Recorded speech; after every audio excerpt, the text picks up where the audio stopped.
What happens if we pick up the phone and give you a call? Okay, so what we would do is we'll first schedule you a consultation appointment. Okay, during that consultation, which is free, we'll discuss an action plan. We'll discuss all of the items that are reporting negative on your credit reports.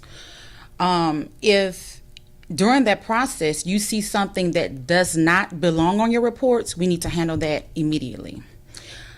Once we do that, we'll sit down and I'll let them know, hey, you may have some items that may need to be paid, and I'm just being honest.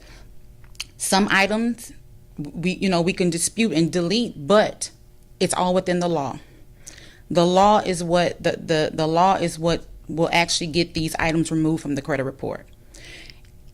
I've had clients to come in and